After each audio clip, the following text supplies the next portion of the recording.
What will some people do starting today? That's what's disappointing. It's not what we can do that's in question. What we can do is fantastic. What we can do is unbelievable. It's what we settle for that's disappointing. Remember, the major question to ask on the job is not, what are you getting? The major question to ask is, what are you becoming? What we become is what leads to all the good things. And the habits we form, habits of mind, attitude, and behavior, are a dominant part of what we are becoming. Now, I understand as well as anyone that forming new habits doesn't come easy. But new habits will come when we change. It is usually not in one cataclysmic explosion, but rather by changing small pieces and parts at a time. I think that's how most of us change. We just keep nudging ourselves in the right direction, forming one or two new habits at a time, little by little, until finally we've made the turn. And this is where the good life comes from, those personal changes. There's nothing you can do with the seasons, but there's everything you can do with yourself. Don't wish for the winters to change. Wish for your own attitudes, strength, and capabilities to change in order to handle the winters. Really making personal changes calls for 10% inspiration and 90% perspiration. Wishing we could change is a beginning. But now wish must be translated into activity, and inspiration and affirmation must lead to discipline.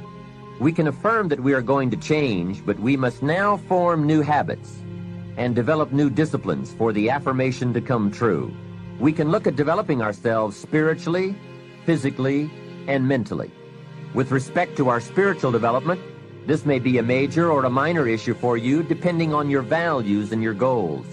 I confess to being an amateur in this field, but I think it's very wise for you and me to look at the spiritual side of our lives and decide what growth we want to experience here. Come to your own decisions as to what it will take to nourish your spiritual nature. Next, let's look at physical development. The body and the mind work together and depend on each other, so they both need attention. There's a Bible phrase that says, treat your body like a temple. Treat your body like a temple, not a woodshed. Now, in taking care of the physical, we must learn to be conscious of ourselves, but not self-conscious. We need to be aware of our physical appearance, our physical well-being, but not to the point of being self-conscious. We need to be aware, we need to take care, but some people devote too much of their day to physical appearance. Physical appearance is going to have something to do with your future, your well-being, your income, so do spend some time on physical appearance. People look on the outside, and God looks on the inside. Now, you might believe that people shouldn't judge you by physical appearance. Well, let me give you a clue. They do. Make sure you don't order your life based on shoulds and shouldn'ts. You'll always be confused, and you'll always have trouble. The best thing to base your life on is reality. What people really do. So since people generally judge by appearance, then that's probably one thing we want to take care of. That's just part of the game. Now, of course, when people get to know you, or if they've been around you any length of time at all, they're going to judge you by more than appearance. But sure enough, people at first are going to take a look. So taking care of yourself in personal appearance is a consideration. Now, physical development also includes your good health and your well-being.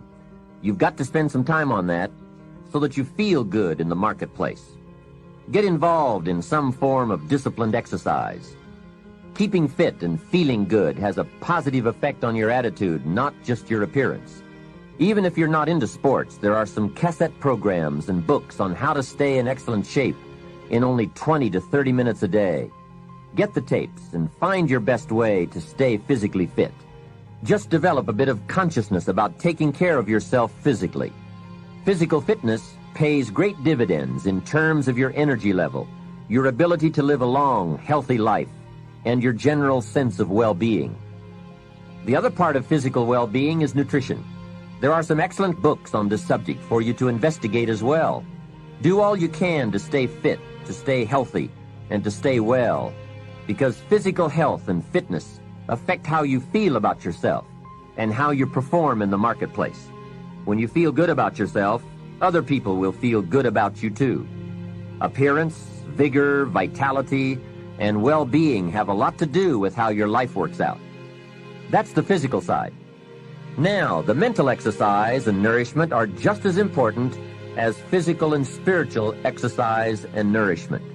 You want to make sure that the acceleration of your mental health, mental well-being, and mental capacity keeps up with your physical capacity. So make sure at 40 that your mind has kept up with the passing of the years. Don't stay 30 at 40.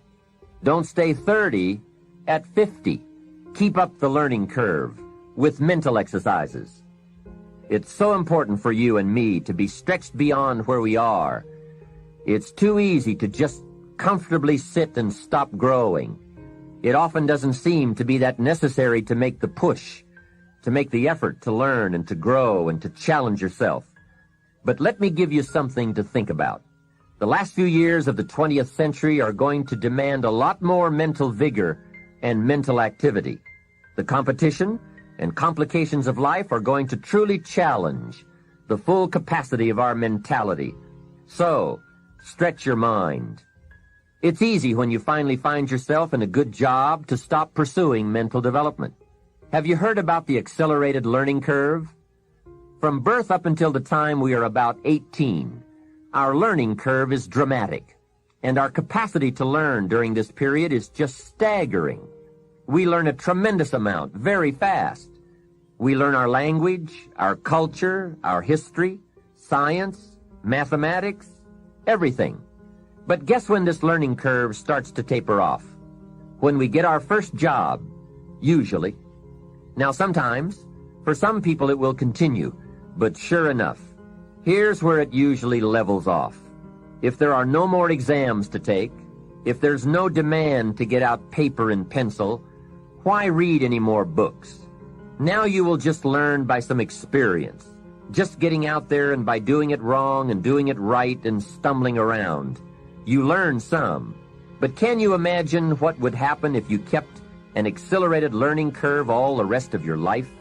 Can you imagine what you could learn to do, the skills you could develop, the capacities you could have? So here's what I'm asking you to do. Be that unusual person who keeps up his learning curve. Succeeding in life is not usual.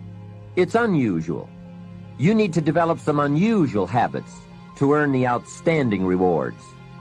A friend of mine said, a standard education will get you standard results.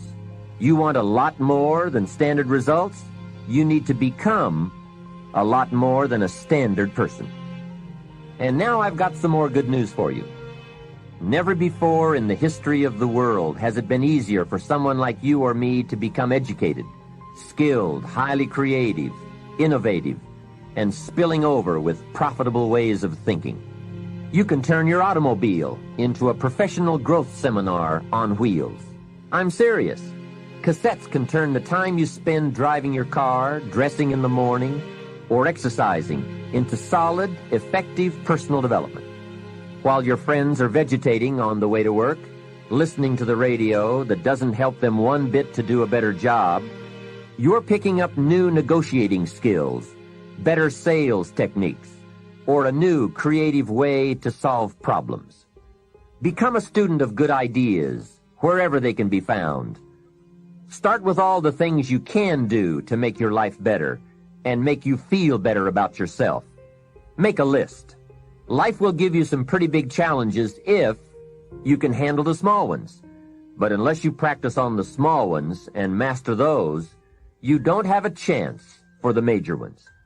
A man strides out of his house to go straighten out the corporation, and he has not yet straightened out his garage. Who's kidding who? So work on all the disciplines that will improve the quality of your life. And here's an important thought. Everything affects everything else. Every lack of discipline affects every other discipline. Mistakenly, the man says, "This is the only place I let down." See, that's not true. Every letdown affects the rest of your performance. Now here's the positive side. Every new discipline affects every other discipline. Every new thing you try affects the rest of your performance. Isn't that exciting? So get started on every small discipline you can think of. You can't believe what it will do for your self-confidence. And remember, the greatest deterrent to success is lack of self-confidence.